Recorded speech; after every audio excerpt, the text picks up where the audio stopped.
Good morning, everybody, and welcome to Hangouts and Headlines. Happy Thursday to you all. I am so excited to be here, as you can probably tell. I missed you yesterday, although I taped a very special episode of something that will be going live whenever this episode ends. I'll be hitting buttons on the back end that maybe tangentially relates to the topic we're going to discuss today, one that I have been mentioning a lot in this space.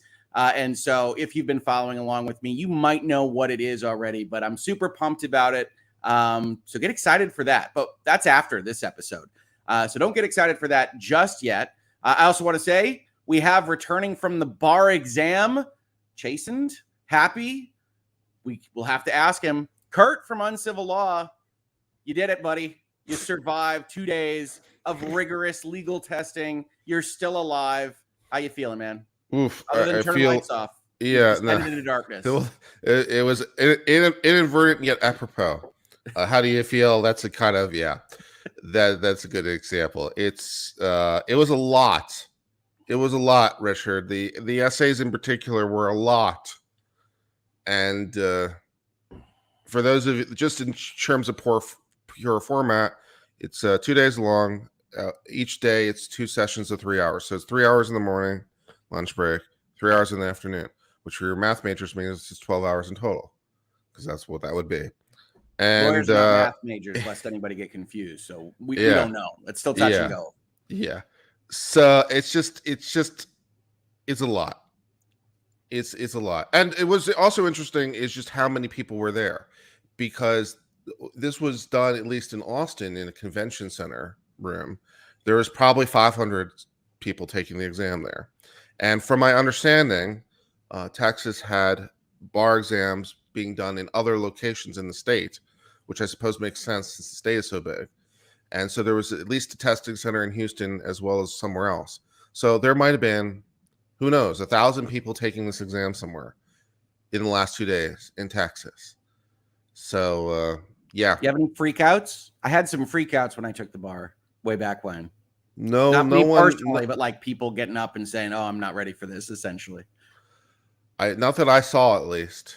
I heard from a friend who was also there.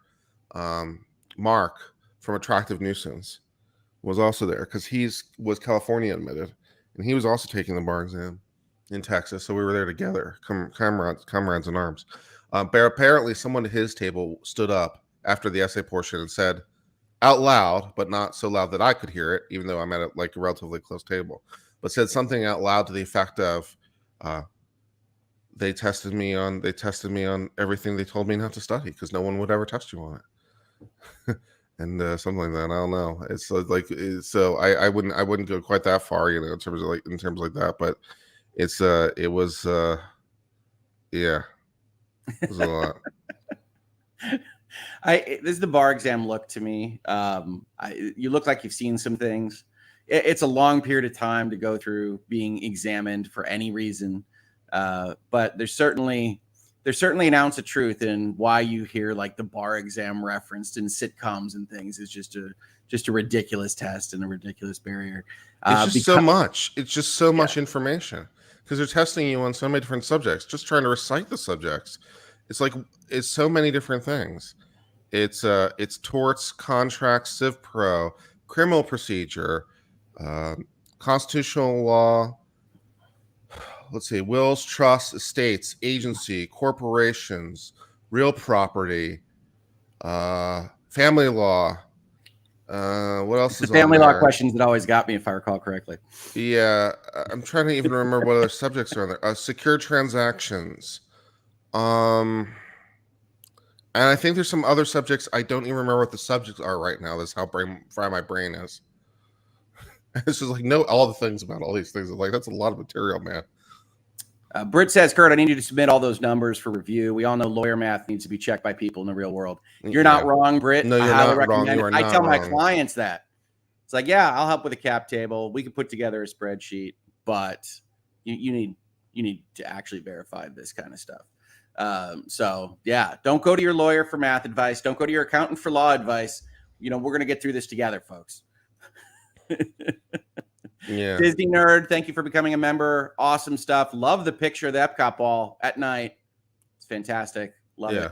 And then it's exceptions built on exceptions built on exceptions. We talk about some of these things from time to time, of course, on our channels. Sure. Right. But it's just like remembering all these things and like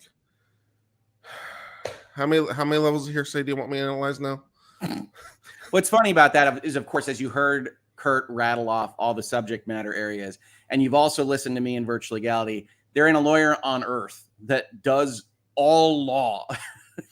That's not how the practice actually is. So if you sit back and you say, what is that test actually testing for? If nobody is going to be a constitutional appellate scholar / family divorce attorney, well, they're mostly just testing your ability to memorize and write to whatever it is that they want as a format. If that also sounds vaguely unuseful, welcome. Yeah, they want you to be able to determine what they want and then give it to them. Yes, and hope it's the right thing. That's it. Law school's a little bit more fair on these things. It's like, okay, if you're Iraqing and you were paying attention, you're gonna, at least in law school they give you time. Yeah. You said you had 6 essays. You had like a half hour per essay. That's as I said brutal. when I last talked to you, it's insane. In the essay, I can't. I'm not at least supposed to get into any sort of detail about what they are, apparently. But it's just. Ugh. Laura, I had this complaint some 20 years ago at this point, which is that the MBE score should come back to you immediately, so that you can at least know what you're looking at. I don't know if that would make me feel better or not, because if I'm on the edge of something, I don't know if that made me feel better or not. Just gave the MBE score back right away. No, you'd know. See, I think unknown anxiety is worse than okay. All right, biff that. Prep for February. Totally fine. You know, life is lemons. It's okay. We deal with like that. If I'm on the edge on my essays on my MBE, now I have the existential crisis of knowing I'm a potential failure. Instead of the happy bliss of, well, maybe it's all going to be okay. I don't know, man. The reason minds can differ thing. Maybe they should wait. Let me see if I remember something correctly.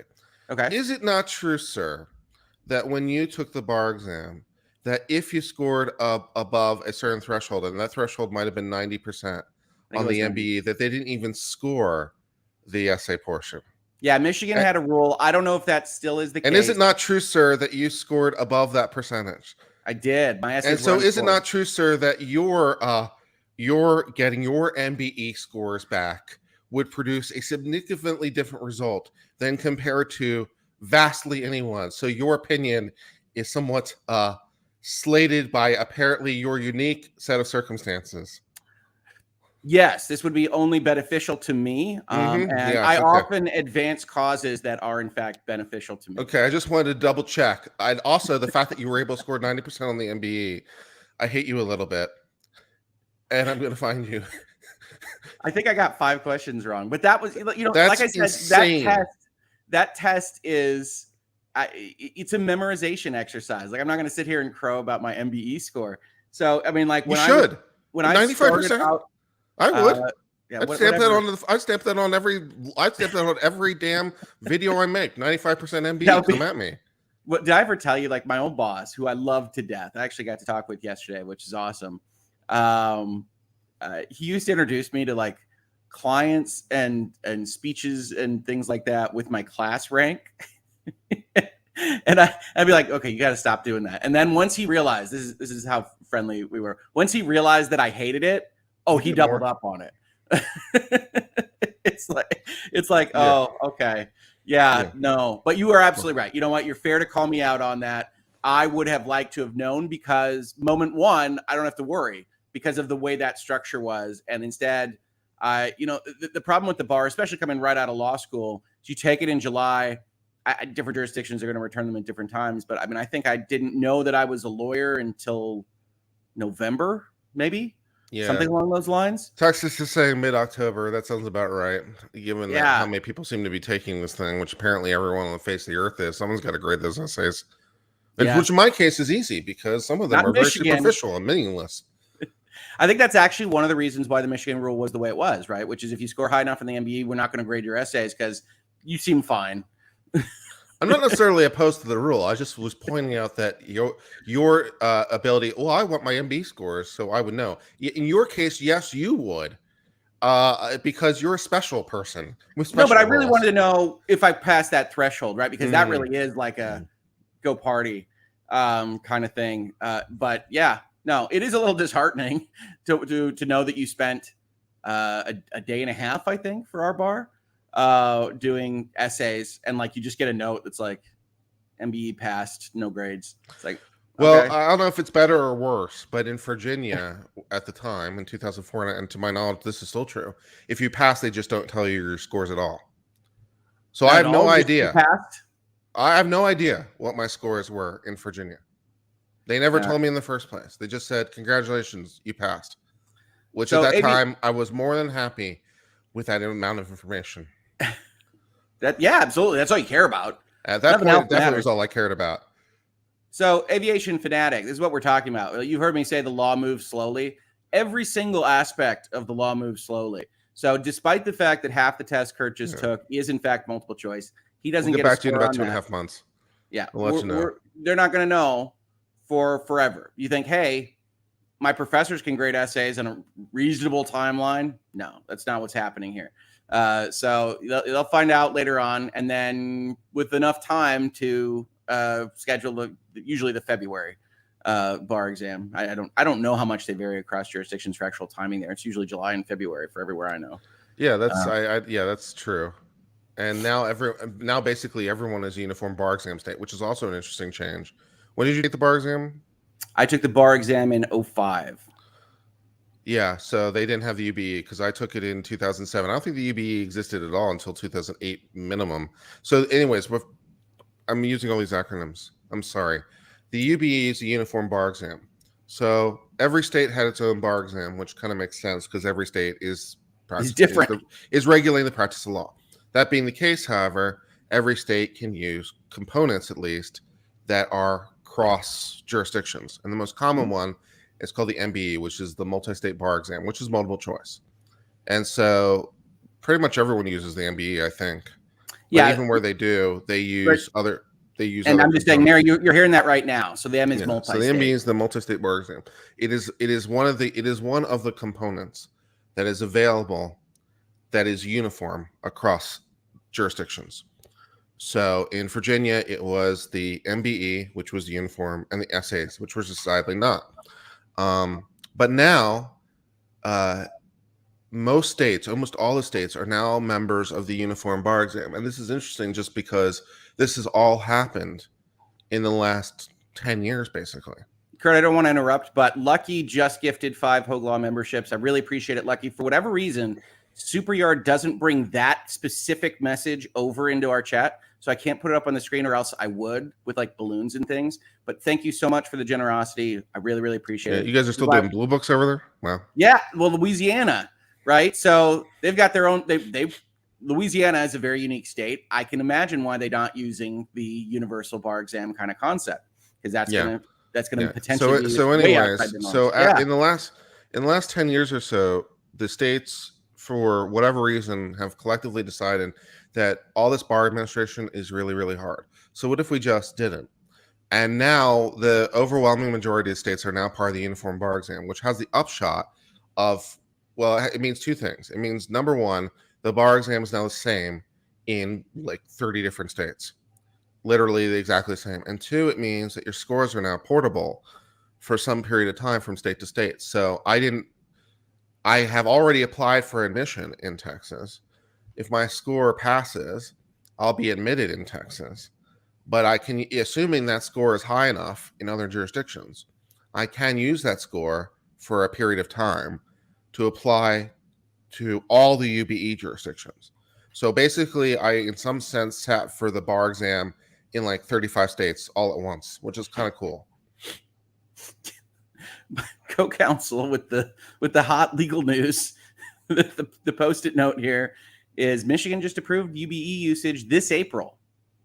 So if you ever want to say interesting things about the way law moves in terms of speediness here in the Wolverine state, There's not very many states that don't now. It's California doesn't, Florida doesn't. I want to say Virginia doesn't. Virginia's still on the we've had law for 400 years. Virginia makes you take the bar exam in suit and tie, which is an interesting experience. No, it doesn't. Yeah, yes, it really does. It's a rhetorical incredulousness, Kurt. I'm not challenging you on the fact. That's incredible. That is wild to me. There are absolute high-end $1,000 an hour law firms that don't make you wear a suit and tie. Yeah. No, I took it with my fellow pre-lawyers in Michigan. Everybody was wearing like sweatshirts and things because they had the someone was wearing pajama bottoms, and I was kind of laughing to myself. I was like, that doesn't work in Virginia. I thought about wearing a suit and tie just to be that guy, but I decided not to because why? You just want to intimidate your fellow test takers? Yeah. I've already passed one of these. Get ready. P, this is an awesome comment. Thank you. We provide a lot of conversation topics at Sunday dinner. I love that. This is definitely a headline. Uncivil law still alive. Yeah. Well, the bar exam, I'm not joking. I absolutely had that kind of sitcom moment, paper chase moment, whatever, of people like standing up in the middle of the section and being like, I'm out, and grabbing their stuff and leaving. And It's like, whoa, like you really get that tension. If you haven't sat in a bar exam room and like felt people like trying to realize their career and their livelihoods and things, like the stress level is palpable. And then chances are, if you're coming right out of law school, you're taking it with some of your colleagues. Although at a place like Michigan, at most of like the bigger law schools, like they scatter to the winds, right? So everybody's taking the test in their own jurisdiction. And then the biggest faux pas you can make is to then talk about the test in the breaks or afterwards. Don't talk about your test answers with your fellow classmates. You will only discover things that you forgot or missed, or that they missed, but they're trained as lawyers, and they will convince you that they got right. It's a bad scene. Finish the test. Go to the restaurant, do whatever, hang out with your friends that you haven't seen in a couple months as you put your heads down to go to Barbary or whatever. But man, don't talk about what you just did. I left no time on the table at all during the RIN portions. Okay. And in some sense I had negative time because there's so much more I could have done, but for the clock. But for the MBE, I left plenty of time on the table because for both sections, I just left at least a half hour on both sections. I think so. That makes sense because if you know, I took my time. I read the question thoroughly, made sure I understood it, answered it. There were a couple on both halves where I flagged it. So made a little star on my sheet where it's like, I want to come back to that. Mm-hmm. So of the 100 on each section, because 100 morning, 100 in the afternoon, maybe I flagged, I don't know, 6, 7, 8 of them. And I wound up changing in the morning. I changed like 2 answers. In the afternoon, I changed like 3, after careful consideration. I'm like, you know what? And I'm looking at the clock. I'm like, I still have a half hour left. I'm like, you know what? I'm done. Bye. Yeah, because you'll only circle around it. Absolutely. I'm just going to drive myself crazy. What am I going to do with my half hour? What am I going to do? I'm going to spend, because I got 100 questions here. What am I going to do? I'm going to spend, 20 seconds going through each question again and just driving myself crazy. This sounds like a bad plan. So yeah, no, exactly. I think that makes sense. And yeah, so there you go, folks. The bar exam experience. It is stressful. Kurt has survived. He will get results in months and months and months from now.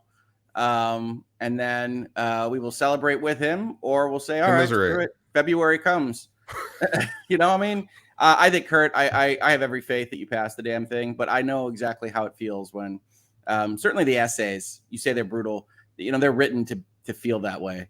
Just remember, everybody had to take that. If the goal was to make me question every bit of self-worth I ever had about myself, that mission accomplished.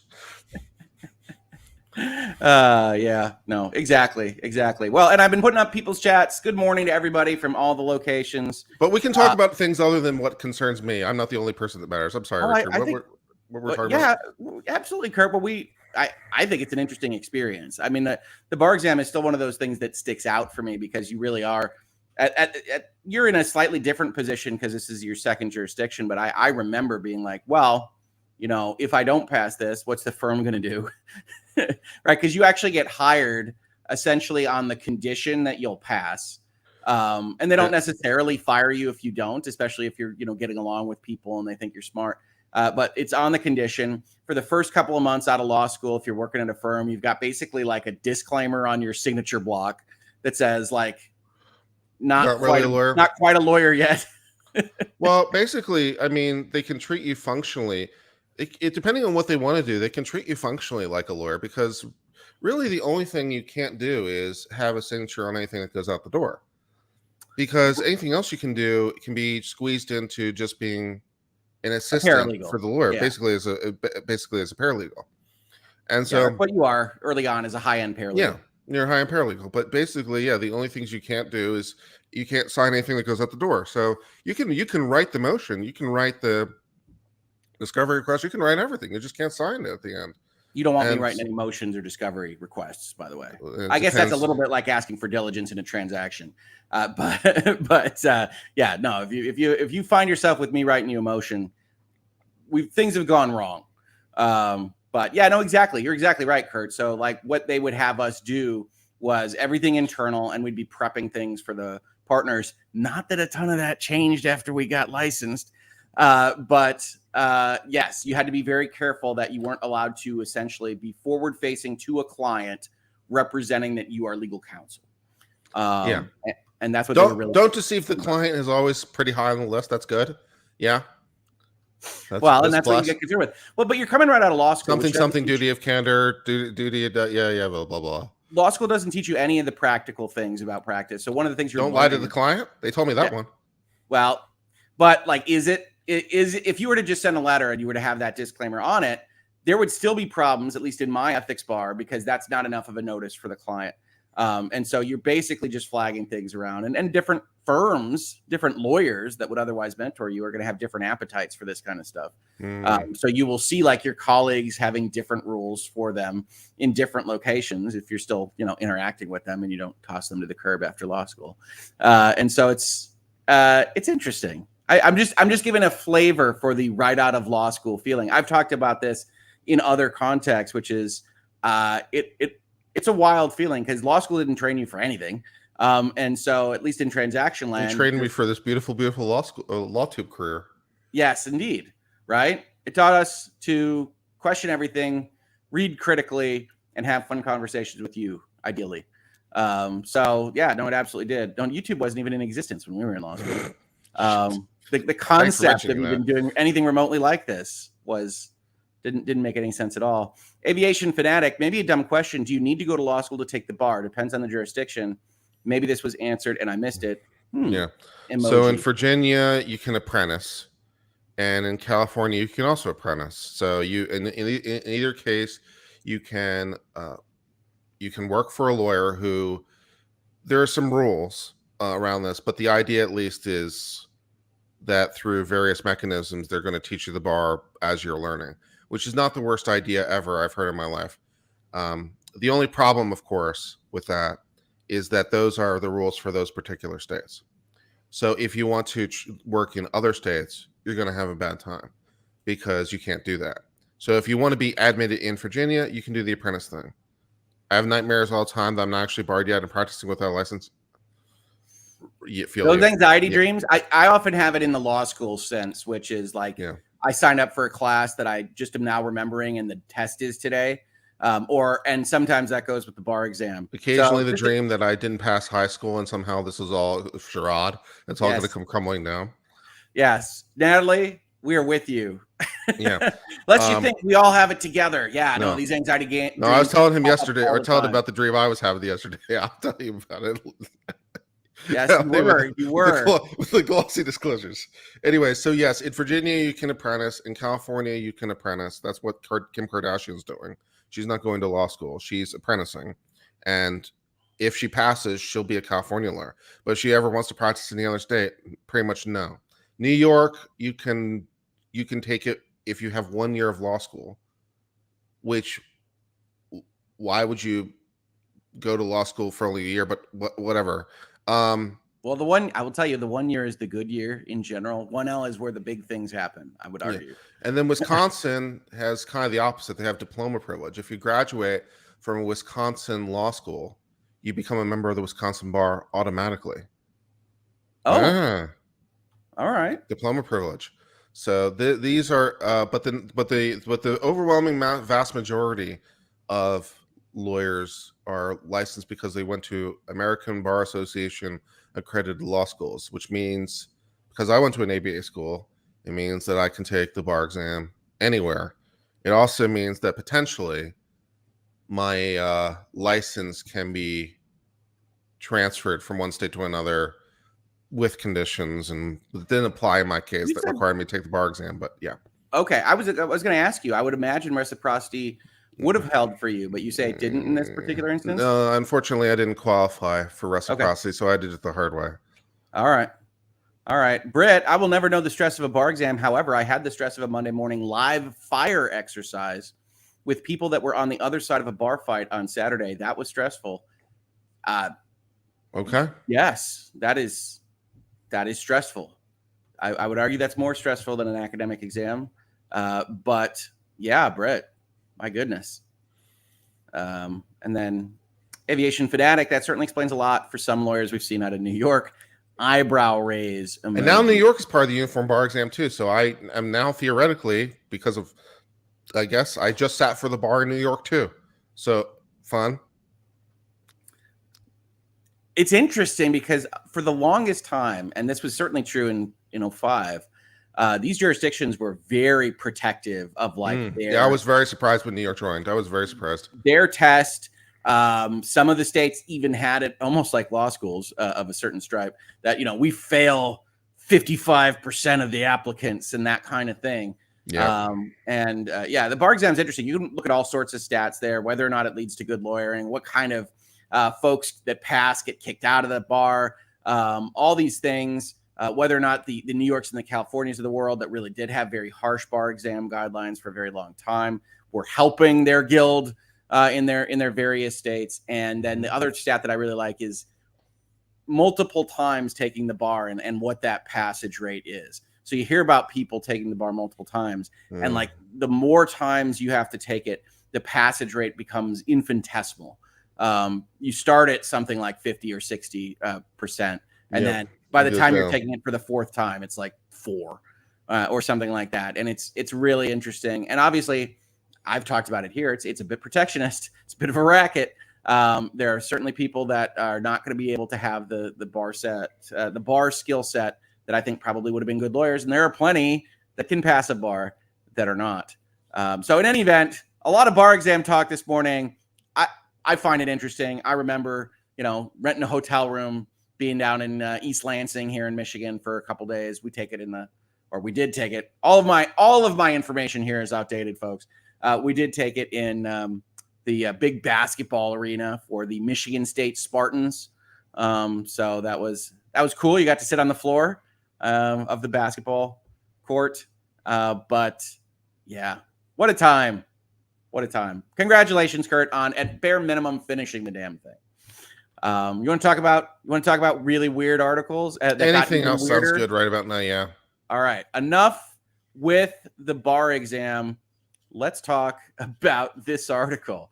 Now, I had seen this article yesterday morning, and we could see the headline, Netflix retroactively editing Stranger Things is the beginning of a dangerous TV trend.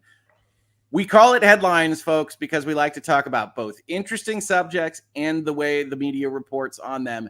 And by God, did we stumble into a fun one today.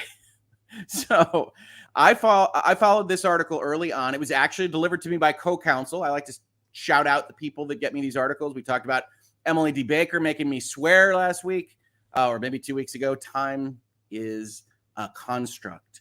And this one came from co-counsel and said, hey, this is stuff that you're interested in. And I said, absolutely it is. Read the article and said, that is super interesting. Let's talk about the nature of art. Let's talk about Hans Schott first. Let's talk about these things. We're going to look through this article right now. But this article became, like Inception, part of its own story in a fundamentally interesting way that we will see now, because this is the updated version. Unlike the Washington Post, GQmagazine.co.uk has more editorial integrity and does mark that they edited this article. And so we do get to know exactly what changed. But let's just read through Netflix retroactively editing Stranger Things. It's interesting that this headline right now is effectively an accusation. This is a positive affirmation that these edits are actually happening. Put a pin in that. We're having fun, folks.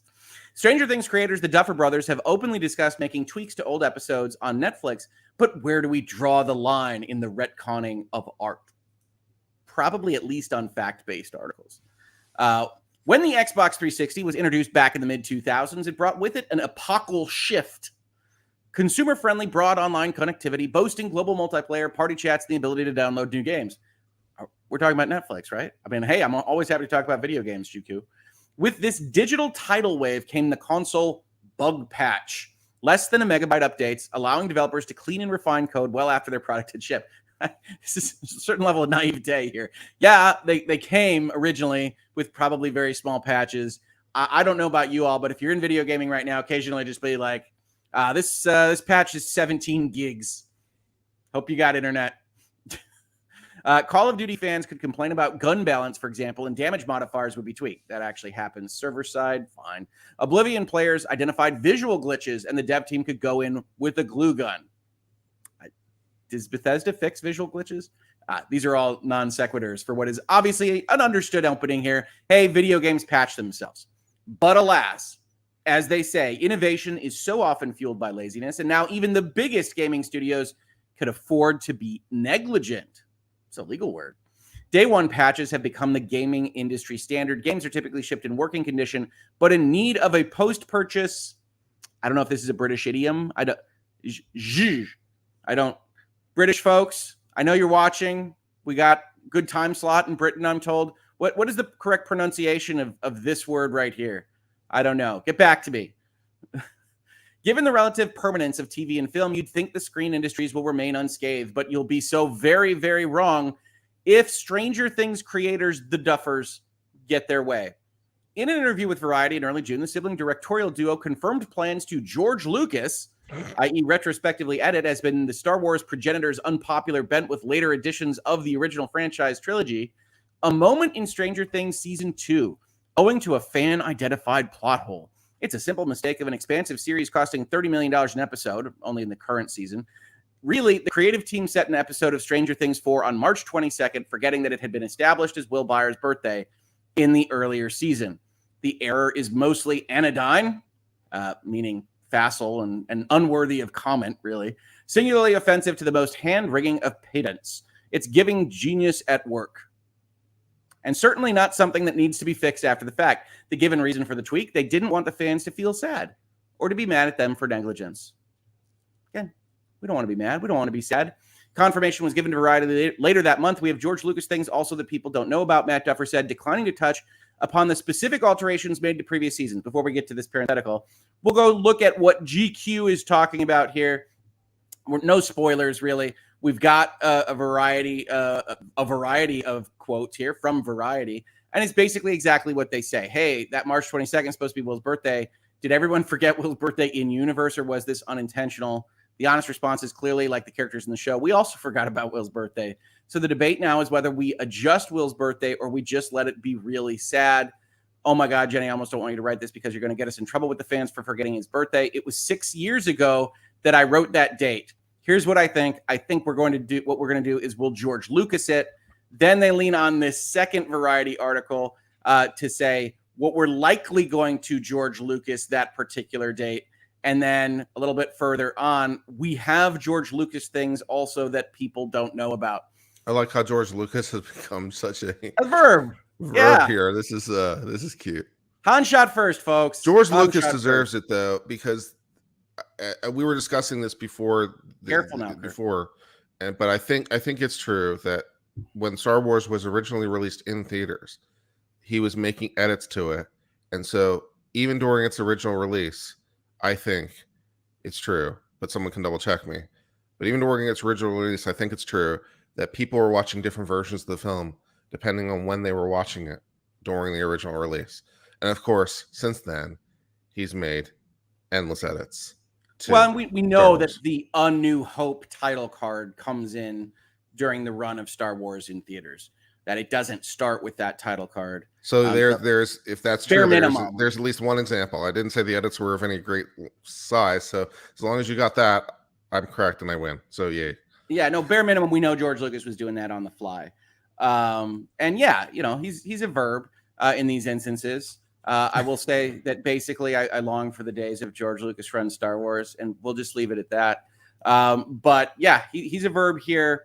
And if this article is starting to sound a little weak for what the headline was, there's a good reason for that. And it's stated in this parenthetical.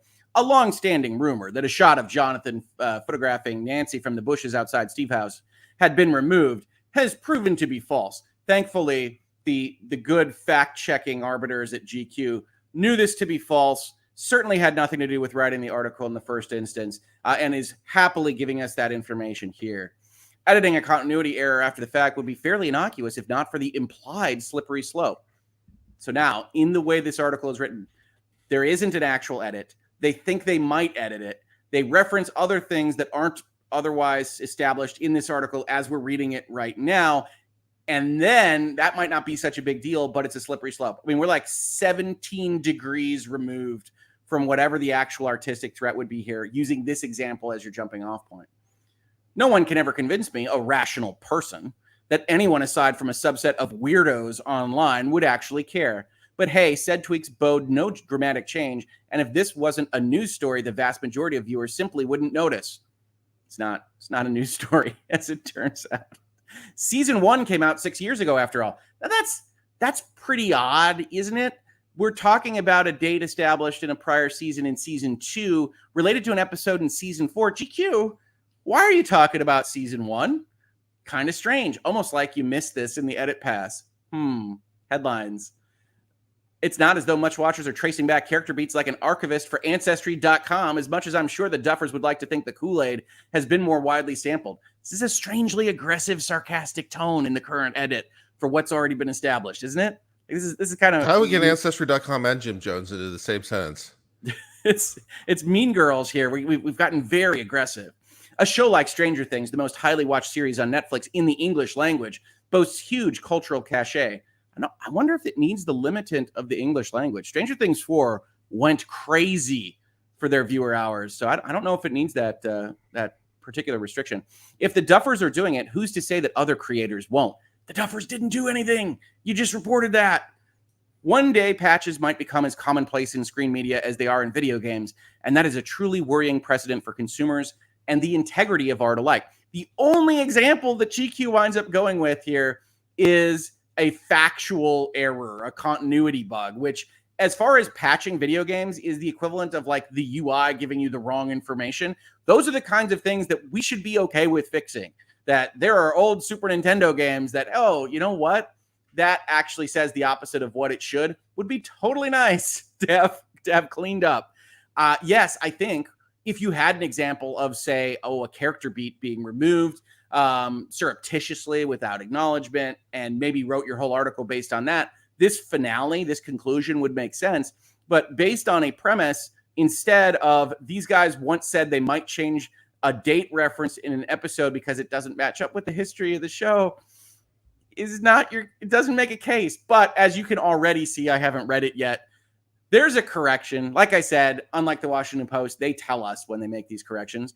A previous version of this article incorrectly stated, did more than that a season 1 episode of Stranger Things had been edited retroactively to remove a shot of Jonathan photographing Nancy while she was changing.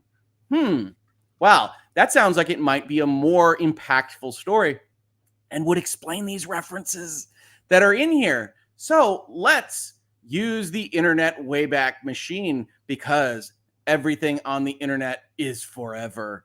And this is actually the version of the article that was introduced to me that I thought was so interesting that we should talk about it. So we got to get around a little bit of formatting here because they give us a smaller window. We have the same intro. We're talking about the relative permanence of TV and film. And then we get the actual example, the thesis of this article, and some of the irritation makes a lot more sense. Viewers who still have physical copies of Stranger Things Season 1 noticed something odd, having gone back for a rewatch on Netflix. A scene wherein one-time weirdo Jonathan Byers takes spying lewd snaps of now lover Nancy from a bush has been erased on the platform. And it's not the first time the Duffers have gone back to the cutting room floor after the fact. So this is your overall premise. And interesting to note from a reporting perspective, it's clear, especially since this proves to be false, that this author didn't go and check the receipts on this, right? You would think this isn't the world's hardest thing to do. You go, you get a DVD of Stranger Things. Somebody might even own it in your offices, or otherwise it's easily available to you. And you check it against what's currently airing on Netflix, and then you have your proof. This is not 16 calls to various regulatory agencies and a meeting with Deep Throat in a parking lot somewhere. This is the simple version of investigative journalism, and not even that was done. Probably because the fact is too good. This is what you want to use for your thesis, and so you do. Then you get into that George Lucas thing, you get into what we saw, and then you get into more of this kind of sarcastic aggressiveness. Whatever the case, the nuking of a scene once considered pivotal to character development, Jonathan's aforementioned peeping Tom moment reeks of wimpish laziness. We're going political here, folks. This really shouldn't need to be said if the maker can still go back and tweak details because of changing real-world political temperatures or evolving dramatic arcs, as was obviously the case here, in a change that didn't happen. F, human infallibility. We don't want our protagonist to be a creep. What's the point? As people are in real life, characters should be complex, organic beings with as many virtues as creepy foibles. Very high horse here. That is an enormously high horse. That horse is so high, we cannot see the saddle from where we are sitting here. And that's what makes this all so funny, right? Because what we're talking about as a subject matter is editing the past. I left the name of this video the same, even as all this started to come down, because editing the past is what's happening here. This person is so high on their horse about this. And I think at least a little bit justifiably so. If this actually happened and we were talking about a series, an art piece that you loved, changing things like character beats after the fact, then that's worthy of consideration, right? Why does Han Shot First survive in the popular lexicon? And why aren't we talking about CGI singing dance numbers in Jabba's palace? It's because nothing that George did really mattered except changing a fundamental character attribute of his main characters in the Star Wars saga. So Han Shot First matters because that makes Han a at least slightly different person than I wait to get shot at in the head before I take defensive action.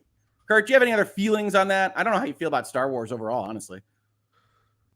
Well, I mean, I think it's just interesting that the Library of Congress added Star Wars to the National Film Registry, and to the best of my knowledge, an original copy has never actually been delivered to the Library of Congress. So it's listed, but there is no copy actually in the registry because George Lucas refuses to provide one, assuming he's able to. That's a lot. Because they want the unedited original. They want the actual original because they have to decide which one to archive. And they say, well, the original one, as originally in theaters, is the one that we want to archive as being worthy of particular, national importance. And so, can we have a copy? No. Yeah, okay. No, absolutely. That tells you a lot. Yeah, and George Lucas, he's his own mercurial character on this kind of stuff. He views it as an improvement. He doesn't want the older version to be out there. I get that to some extent. I respect the artist there, but I don't think that should ever obliterate the older versions. And now we get into the question and discussion that we've had a lot here in Virtual Legality, which is kind of archival and keeping copies of things. We talk about it in video games where you have huge sweeping changes, especially for live services games that change the way they function.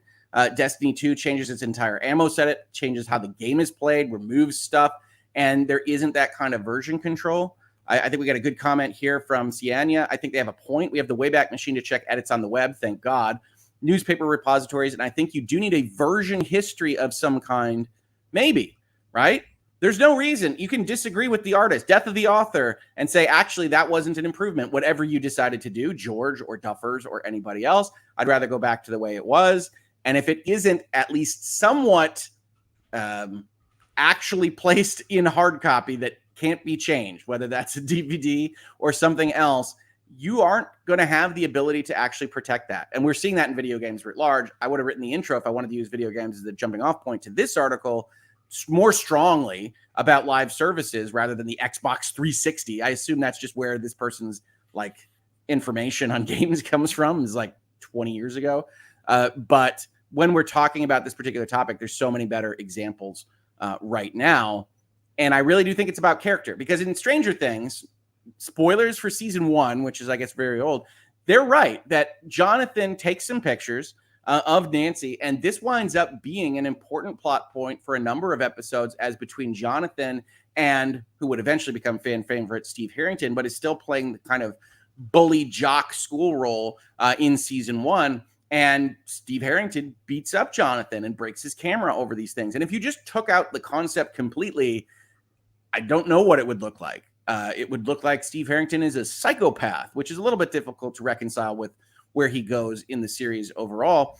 And yeah, so I agree with, if this happened, that this, like, some of this, I wouldn't be quite as high horsey, I don't think, or sarcastic, is warranted. But we can see here we have all these paragraphs that got removed from the article that we originally read.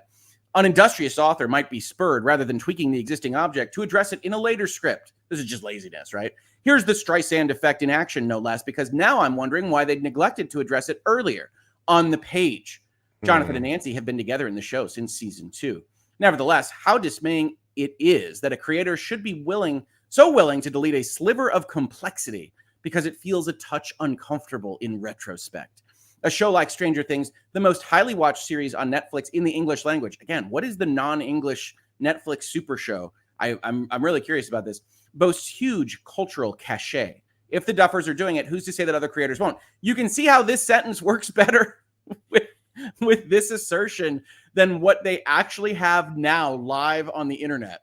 One day patches might become as commonplace in screen media as they are in video games, and that is a truly worrying precedent for consumers and the integrity of art alike. So you wind up in the same place. This is like a poor man's edit of like what should happen to an article like this, where you just kind of cut it apart, leave the language, and it doesn't make any sense at all. And then you have an arguably, it's not defamation because I don't think it actually damages them, but you have an arguably false headline at the top that says, implies at bare minimum that they're retroactively editing Stranger Things. Still, like, that's what the headline says.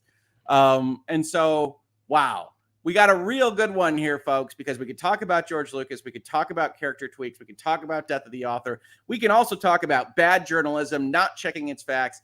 And how did this all come out? Because the author spoke. So the GQ article comes out. Twitter is a hellscape from which there is no escape. I've said that before, but it also sometimes gives you wonderful winning moments like this, where the actual writers of Stranger Things and their 1 million followers say, no, we didn't. What? No scenes from previous seasons have ever been cut or re-edited, and they never will be. Oh, all right. And then a little bit of Schadenfreude. It's hilarious that an article bashing the show for retroactively editing a scene based off a false TikTok rumor, which is what the Stranger Things writers describe it to, has now had to retroactively edit their own article. Did they make an editor's note, though? Or did they do a stealth edit? No, they put the note. I was very careful about noting that, unlike the Washington Post, GQ-magazine.co.uk has editorial integrity. Right? Here you go. We fixed it up. We're going to talk about it right here. And then this actually came to the attention of Hollywood through a Deadline article. So now we've brought in the Hollywood periodicals that have really focused on the Twitter action here to tell their story. And that's another thing we could talk about in this space, is how often people just use Twitter threads to tell their journalistic stories. The GQ article was based on an internet rumor. Fans thought a portion of the scene showing him continue to take photos as Nancy undressed had been retroactively cut, removing the aforementioned ultra unsavory behavior. Turns out, however, there never was such a moment in the scene, ergo it was never recut.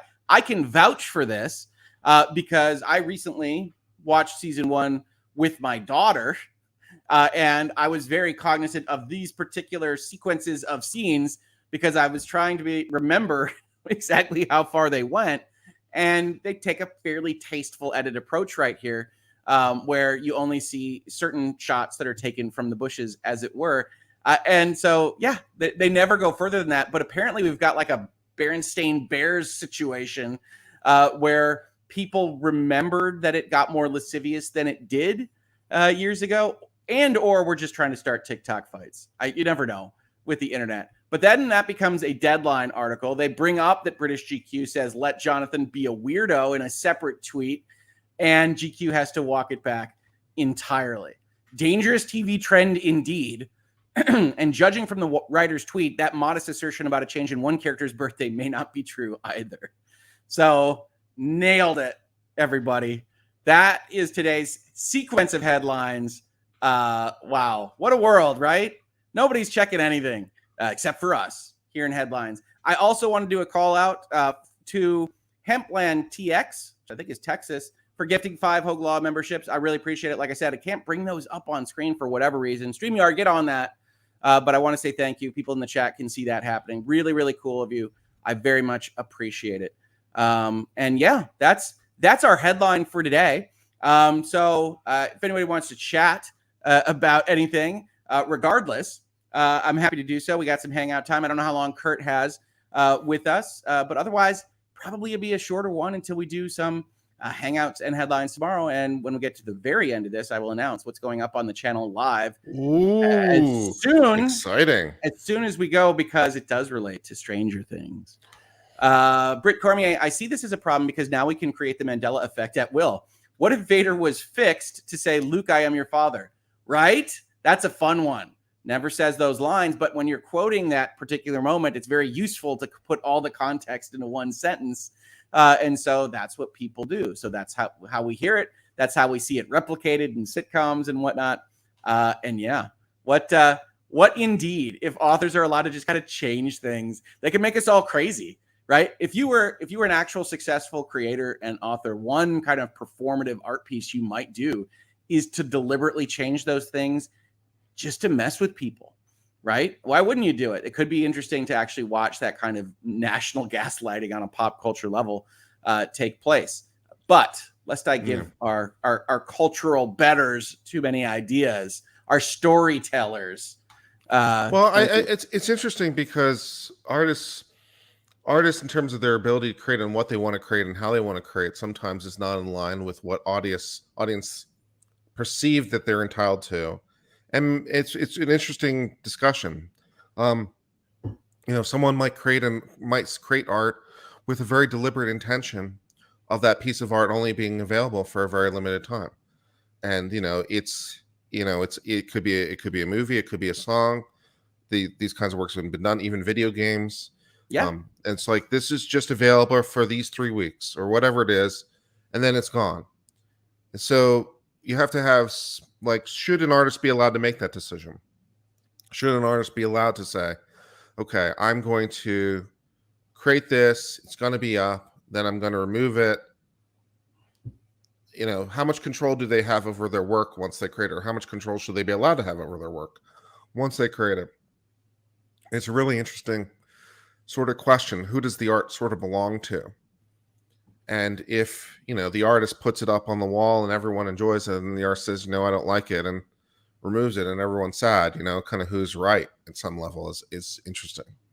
Certainly from like a societal utility perspective. Yeah. The Copyright Act is pretty strongly worded to say that the maker has a lot of rights to publicly display, which presumably includes the right to publicly remove and to control that process. It wasn't as big of a deal when we had things that were more related to like first sale doctrine, right? When you have a VHS copy of Star Wars, yes, maybe George Lucas has some kind of logic right under the Copyright Act or just the way we've structured our intellectual property to go and change it, but he has not the functional ability.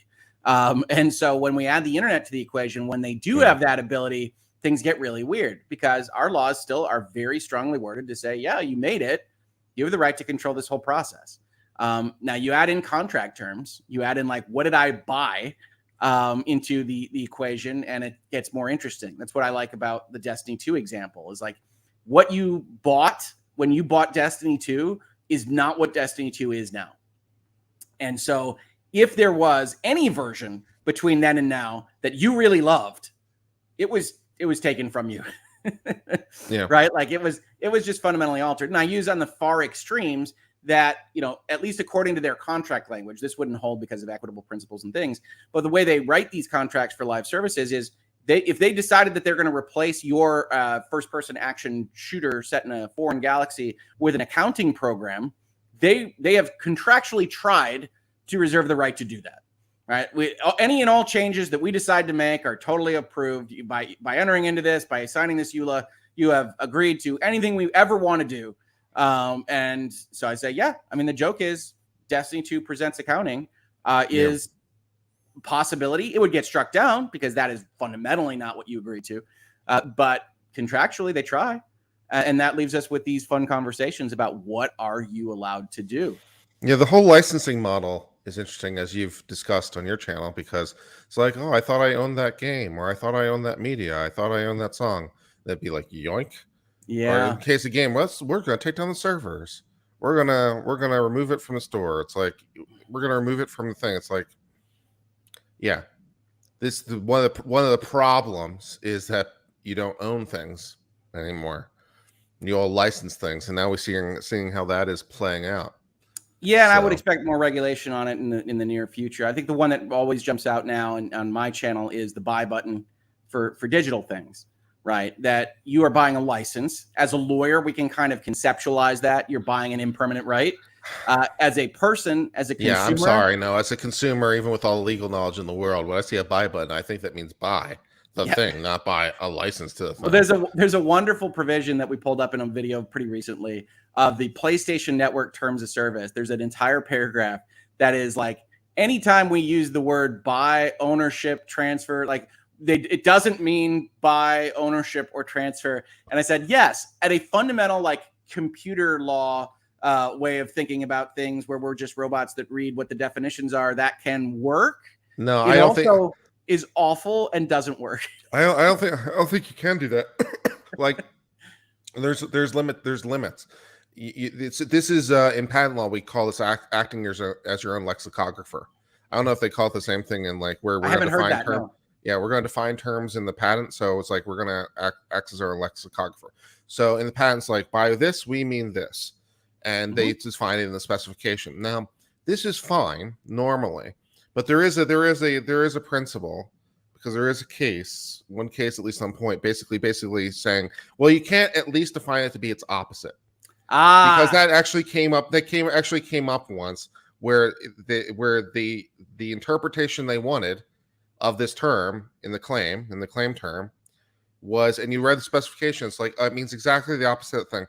The Court of Appeals for Federal Circuit said, no, I'm sorry, but no, you can't define the word to mean its opposite. No. So I'd like to think that principle might apply to other fields of law. So it's, yes, you can define terms, but I'm sorry, you can't define buy to mean not buy. There's got to be a limit somewhere. Yeah. I don't care what understanding the parties is. There's got to be a limit.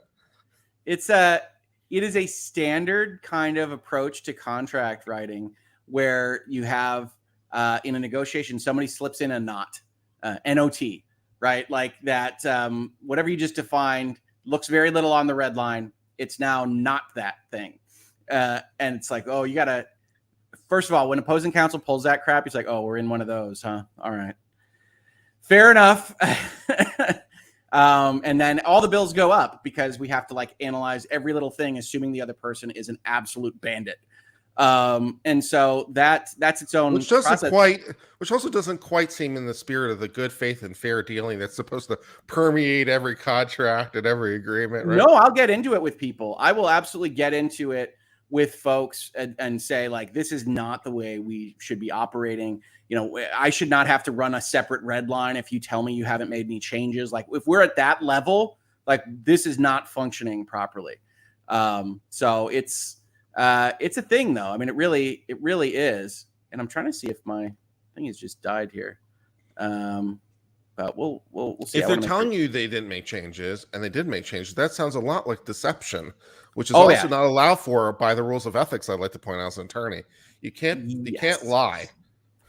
Well, until the point where the other party is willing to submit a complaint to the bar, you can do what you like, as we found in this process. That's not how we operate at Hoeg Law. That is not how good lawyers should operate. But it is a thing. Now, that was one of the early lessons that I learned, right? I don't even know, a first, second, third year, something like that. And the side had made a massive like logic error in some important piece of what they were doing, the indemnification clause, the compensation or whatever. I said to my senior partner, I worked at a very sharp elbow law firm, and they were ruthless. And I said, well, like, this is what came across. Like, what do I do about it? He's like, well, you correct it and you tell them, because that's clearly wrong.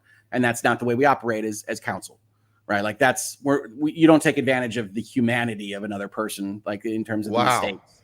Yeah, no, this was to their credit, right? I've given you bad stories about my big firm experience, but one of the things I learned early is like, yeah, we're human beings, and you sure as hell would want the other side to do that for you. Right? Human beings, compassion, honesty, fair dealing. What law firm is this? Yeah, the biggest law firm in Michigan. And so I learned that lesson early, because I was, at some point you're like, all right, we're super aggressive on everything we're doing these things. It's like, look, they just handed us the store. What do we do? And it's like, oh no, that's clearly not what they intended. So we have to fix that for them. And so you can have those conversations as well. Let's hit some super chats here. Quantum Gecko says, I love George Lucas, but dang, I miss the unedited movies. He is 100% a verb. Super happy I caught Hangouts live. Hi, Hoeg. Hi, Kurt. Yeah, he is a verb. I miss him too, though. I have long said I would have loved to have seen a sequel trilogy that had story by George Lucas and everything else done by other people. Yeah. I think that would have been super cool. Yeah. Britt Cormier, Kurt, I am okay with artists changing their work. I am not okay with them changing work and removing the original. A band reimagining their hit song as acoustic is fine, but leave the metal version up also. I think we can all get behind that, Britt. I don't think we want artists to not mess around with their stuff. Go nuts. But don't like strip the ability of everybody else to go see the original that they might have fallen in love with. Absolutely. Yeah, sometimes the redone is the one that's most notable or the most acclaimed. Eric Clapton's Layla comes to mind. Nothing wrong with the original, but I think most people would think that the acoustic is the more definitive expression of the work at this point. Right. And then music is a really interesting one. Music has very interesting intellectual property rules that I know enough to be dangerous on. But that's why you also see the cover of a lot of songs become the one that sticks in the popular mind. Hurt from Nine Inch Nails. Johnny Cash is now the definitive version. Is it now the definitive version? I always think about that was my point. Johnny Cash is the cover. Johnny Cash's version is the well, there you go, Kurt. I didn't know that. I didn't know Johnny Cash's was the cover of Hurt. Yeah, so there you go. Nine Inch Nails was the original. Johnny Cash was the cover. Yeah. That tells you. So Kurt proved his point writ large right there. I honestly thought it was a Johnny Cash song straight up. So you get a lot of those. You get a lot of those. You get what was it that I was just listening to? The one with like Triangle Man. And that song that I think of is from the 90s, from They Might Be Giants, is actually like a 50s barbershop song that got dragged into the future. And it's like, wow, that is crazy. Uncle Bubba, thank you for the super chat. Will you explain the Ripaverse PayPal controversy? I might in virtual legality. I have like 7 different virtual legalities that are happening right now. Yes, the overall controversy, first of all, I have a long Twitter thread that goes through the PayPal notes that I wrote at like midnight last night because I was interested, and like a bunch of people asked me about this. The overall controversy is that this gentleman started a comic book line, started a company, got like $4 million, $3 million, something like that, very, very quickly. A third of it went through PayPal, and PayPal put a 100% lockdown on it. And so I commented on this. I said, well, PayPal is got at least a colorable claim of some kind of risk profile here because it came in so fast, and it's a brand new company. That is not justification for 100% hold on funds. So what they do in their contract is they reserve the right to basically say, if PayPal feels squiggy about anything, we can do whatever we like to your money, which is good. That's just great. It's not awesome. Now, in a perfectly functioning, full information economy, I would say people should be able to react to that and say, well, that's not where I want my funds winding up. If you're supposed to be a processor and you are explicitly not a bank, you're not FDIC reviewed, you're not doing any of these things, holding more than $1 million because you feel weird about it is not cool, bro. That's an official legal analysis, by the way.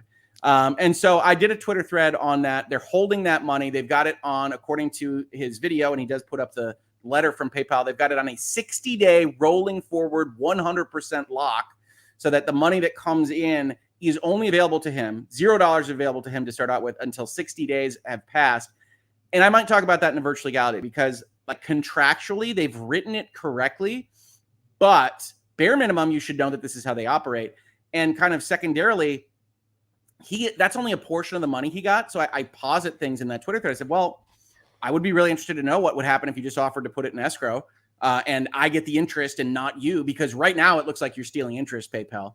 So I have no idea what their reaction to that would be. But if risk allocation, their letter, they say is it's got a high risk financial transaction. We're worried essentially that you're a fraud and you're going to steal the money.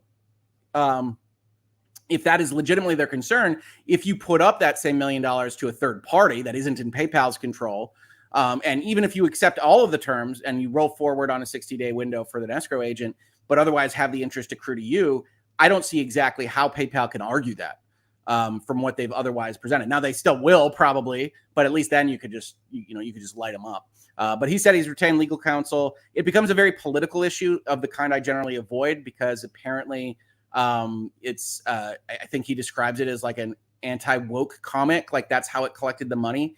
And so one of the things I say in that Twitter thread is it doesn't have to be political at all. This is about how a platform, a monetary kind of user operates, and we can look at it without the stripes. I do that in this space anyway. But yeah, it's a very interesting case. We've seen now more of these processors, these transaction providers, like get involved in the substance. PayPal doesn't put substance in their letter. They treat it as solely because of it's a high risk financial transaction. Your mileage may vary as to whether you believe them. That is the short version of that. I might do a video on it. There's a bunch of things I want to do. I really want to do an FTC meta video, because my God, did they upset me yesterday. So we'll see on that. We will see. Aviation Fanatic, aren't we sort of seeing this in a sense with the case of Andy Warhol's picture of Prince?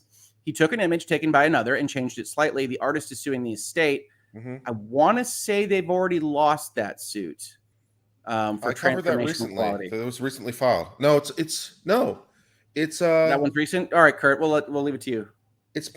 I think it was granted cert by the U.S. Supreme Court. Okay, maybe that's why it was in the news. Again, a lot of court cases. Yeah, I think it's pending. I think it's pending the U.S. Supreme Court's review, because I think they grant certiorari for this upcoming term on that. That's the way it would rise to my level of understanding, because I definitely read up on this. I read like the briefs, and yeah, it's a picture that was done. I think it's almost an outtake picture of a session, and then it was changed. They changed like the coloration and things like that for the Andy Warhol treatment. And whether or not it was Variety, was it who's doing it?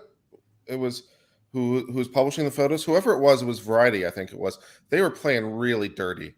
And they kind of knew what they were doing, and so like, yeah, the story is interesting. I have video on it on my channel. You should check it out. Oh, nice! Check out Kurt's channel for this, because I obviously can't remember exactly why I was talking about it ever. So yeah, do that, because yeah, if it rose to the level of getting granted cert, that's when I would have read up on it. So that's probably, I mean, yeah, I think you're right, Kurt. But yeah, it's a question of transformation. It's a question of like what the outer limits are of these rights, and so it'll be interesting to follow. Aviation Fanatic, again, thank you for the big time support today, Aviation Fanatic. I really appreciate it. Meaning the original artist could do the change to the original art, but someone else can't change the image, etc. Obviously, this is where fair use and transformation and all these things meet, right?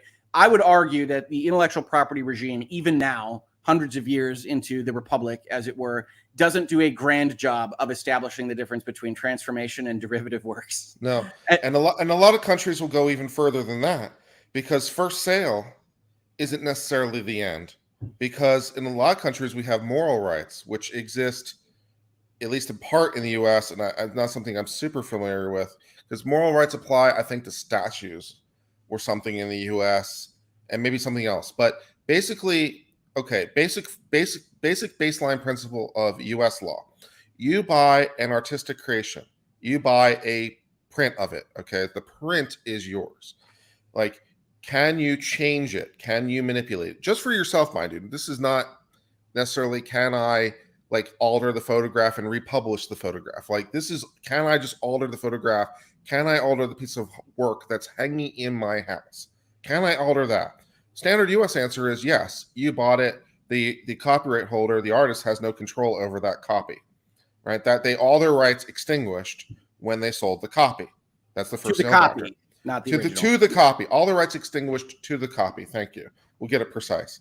But in Europe, they'll go further than that. But be like moral rights, like no, you can't alter the copy hanging on your wall because the artist, despite selling it to you, retains these moral rights that persist beyond. And there have been calls from time to time in the United States to expand this concept, and to some degree, this has been done because there's a whole statute written about it with respect to the statutes and things I was referring to.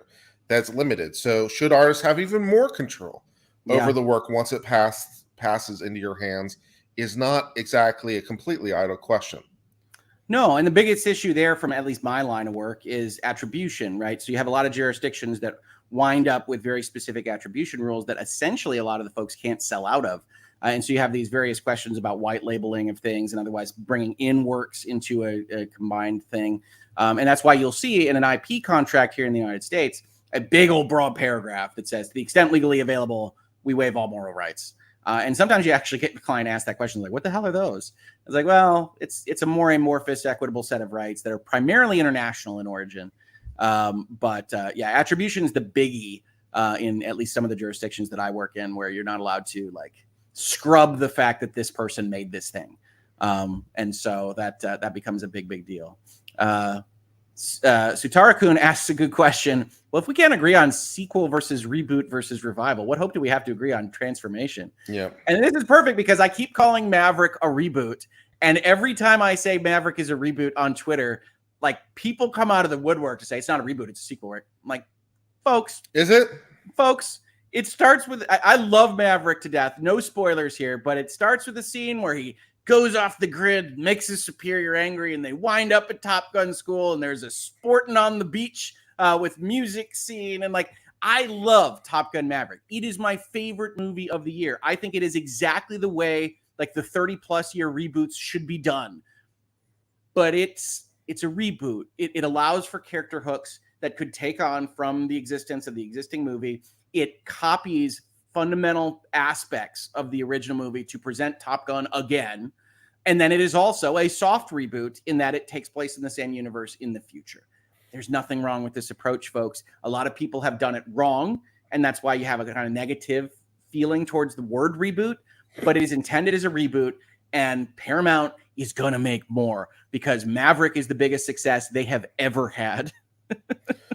And they are going again, going back to earlier conversations about sometimes this sequel or sometimes the cover is more prominent than the original. The Wizard of Oz is a good example because the Wizard of Oz, with the movie was not the first.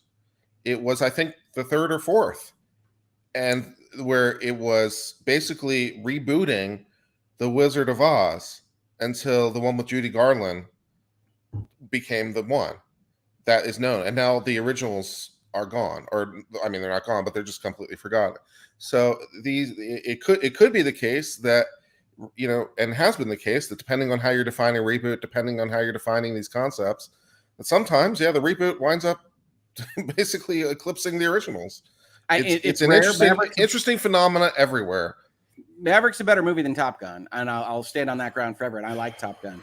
Okay. But do you want to? How do you want to defend that proposition? In what respects is it a better movie? Is it better in its story, better in its plot, better in its pacing, better visually? Yeah, better obviously the easy ones. It has better special effects. That just starts out. That's 30 years of progress there. But yeah, it actually has better characterization than the original. The original, if you go watch it right now, is actually a series of vignettes that are kind of fun, but it's essentially like a Harry Potter school year. And finishes off with an unexpected combat sequence that really doesn't follow from anything. And the Maverick, no spoilers, because it's still in theaters, if you can believe it, has a more fundamental driving plot with better character interactions and more interesting character arcs throughout, with better special effects, better production values, better music, based a lot on the original music, but better music overall, and works better as a movie. I love Top Gun. Wouldn't have Maverick without Top Gun. Maverick is better than Top Gun.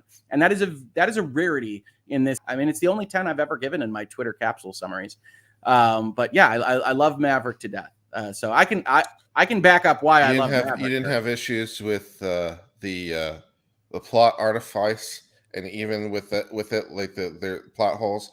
For example, we're sending apparently no plane jammers. Because there are planes in terms of technology. Well, so here's the planes, thing. I've there are always planes said, whose sole mission in life is to jam communications. We're not sending any of those into the they don't exist battlefield. in the Top Gun universe, Kurt. See, here's the thing. Like, here's what I would say. And I say this about everything because people want me to talk about like political messaging or social impacts or what have you in movies. And I feel the same way about Maverick. I take the movie as it presents the universe to me. What I demand from a movie is that it follows its internal logic. So people don't mention that they've got jammers and things like that. I'm not taking Maverick as a representation of the world. I have no idea what country is involved on the opposite side of this thing. It's a weird set of symbols that also happens to be snowy. I don't know. Whatever you want to present to me as your world, and you want to message off of that and explain how in this particular world the government is super evil, or all corporations are super evil, or this is the way we have to do this mission, I will accept that. I will absolutely give you my imagination. And then if you can tell a story with that as your premise, I'm not going to loop back around and say, oh, that isn't fair. What I will do is if your internal logic breaks down, right? You talk about The Last Jedi, you talk about the Disney Star Wars as on the whole, and where nothing works as against each other when you actually look at how their plots are structured, that's where I get upset. But as for the Mavericks of the world, they never said anything about jammers. They never talked about any of that technology. It doesn't exist, right? Our guy, Mr. Madman, he doesn't. That's not a thing that exists. And so this is the only way this mission can work. And so we can't send in the F-17 stealth fighters or even a B-2 bomber because we don't have GPS, but we can visually see it, right? So can't we just use the visual to guide the missile? No, we can't. Oh, okay. All right, fine. This is the way it has to work. Right? I mean, like, to me, it's like, okay, the trench run doesn't make a ton of sense. If it's exposed right there, why don't we just go and hit the thing? I mean, it's a big giant ball. What are we doing? Yeah, no, we can see the outlet for the base visually. We can see it. Right in the center of the volcano. So why can't we just drop a bomb from on top and use the visuals to? Okay. I hear you, Kurt. But it didn't bother me on internal logic, and the character stuff was so strong, and the rest I really loved. So I don't want to even get even closer to spoilers there. Britt says, if the artist still holds rights after they sell me the painting, if a criminal comes in and defaces it, can the artist sue the criminal? So there's a whole section of law school about what happens to the guy that breaks into a house. By the way, like there's a whole series of sections about, are you liable for having a negligent environment when they stab themselves on the kitchen knife? You could probably throw this on the line. Now, when he broke into the house, he was coming to take the painting, but he thought it was his painting. So therefore, it's not burglary because there's not larceny, because he thought it was his property. So he didn't have an attempt to commit the theft therein. These and other fun examples were things that's right. So the bar when you break things down to the element and you find that burglary in the jurisdiction you're looking at requires an intent to commit a felonious act as you cross the threshold. Yeah. If you think you're not doing that, well, then you might just be breaking and entering. Whatever it is. So that's the fun. Yeah. That's the fun of law school. Britt also asks, the movie that launched the Man with No Name trilogy is not the original. A Fistful of Dollars is a remake of Yojimbo. Yeah, there's always these kinds of things that are pulled from various things, especially internationally, right? Like you could argue Star Wars is the Hidden Fortress. You can argue these points all over the place. But yeah, it's everything that we make as human beings is built off the shoulders of our predecessors. And that's where intellectual property gets weird. The biggest problem with the intellectual property, in my humble opinion, is just copyright lasts so long. When we first invented the concepts of copyright law and patent law, so long ago, the patent term was 17 years, and now it's 20. Now those terms actually are kind of the same because they're measuring from different points. When it was 17 years, we were measuring from the date of grant. Now we're measuring from the date of filing. And the biggest reason we did that is to prevent people from just keeping the thing circulating inside the patent office for years and years and years, and waiting to grant it, at some point to like basically be this springing thing that would spring into life, So I have this super wonderful technology. I file. I'm ready. They're ready to grant me, but I'm not going to let you grant it. I'm just going to keep it pending.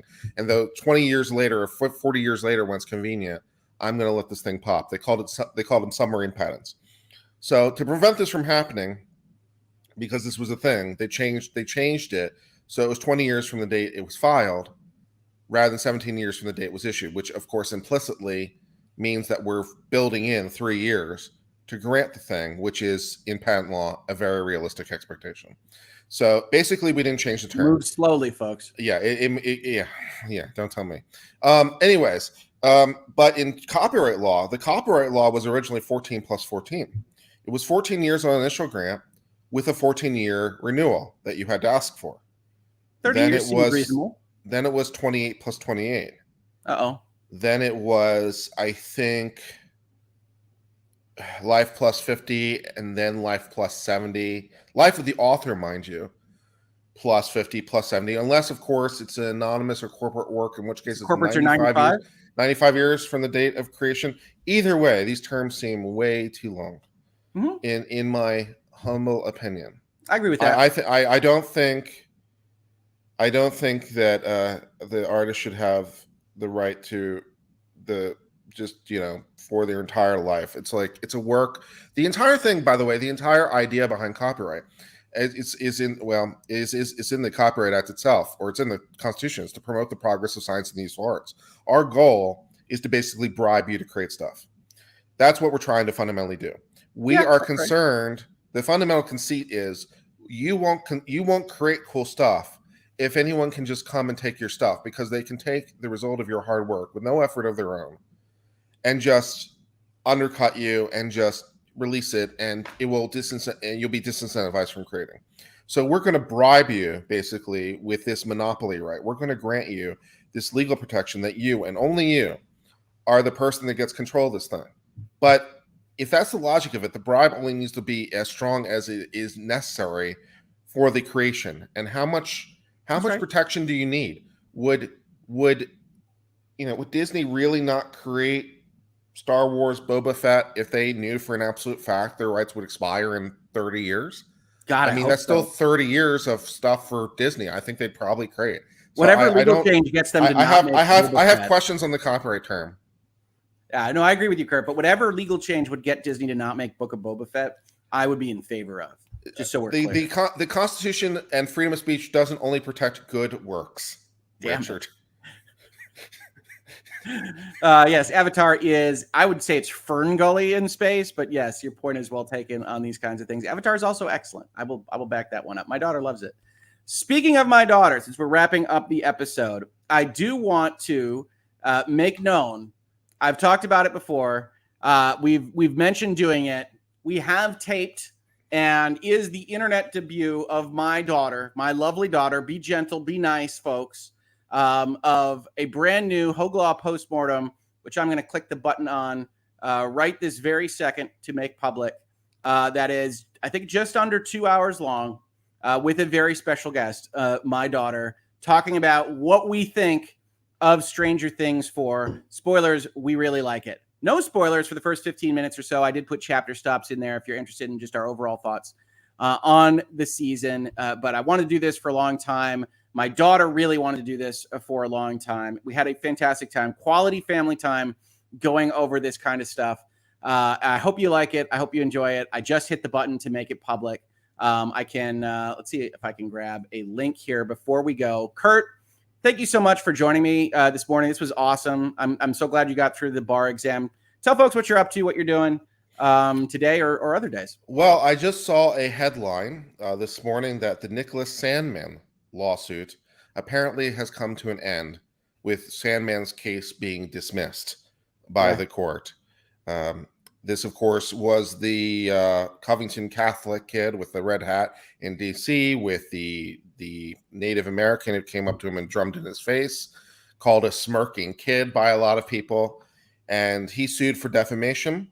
He made it past the initial motions to dismiss, and it appears that there has been a final judgment against him in court. So I'm going to cover that and discuss all that at some point today. So look forward to that.